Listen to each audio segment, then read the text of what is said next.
The sun is the centre of our solar system.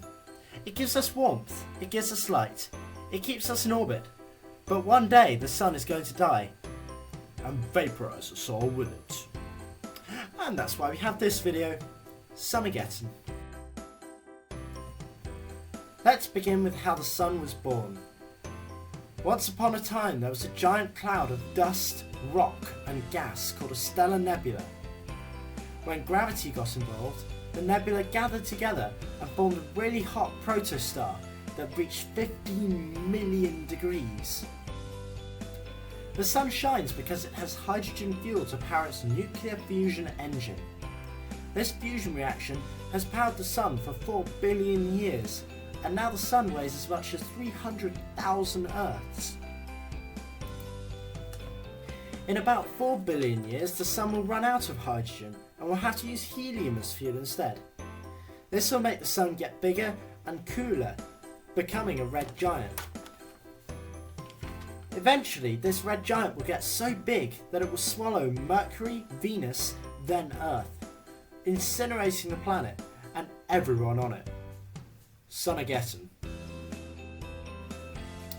When the Earth is long gone and the sun has run out of helium, it will collapse again, creating a dense core surrounded by leftover gas and dust.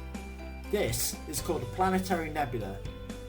As the gas and dust drifts away, it leaves behind a white dwarf, which gets dimmer and dimmer and dimmer. So, this is what we expect to happen to our sun, and how the Earth will eventually be destroyed. What would happen to a much bigger star? It would become a red supergiant, a really, really big red giant. When one of these collapses, it has so much energy that a supernova occurs. 3, 2, 1, boop. It's a huge explosion that creates all of the heavier elements that make up the world around us.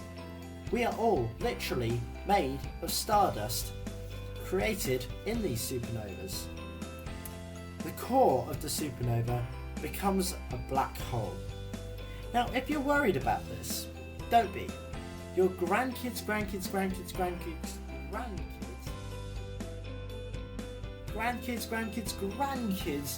won't be affected. So don't worry. Now you know the fate of the sun and the fate of the Earth. But don't worry, it's just pretty cool to know. Thank you for watching.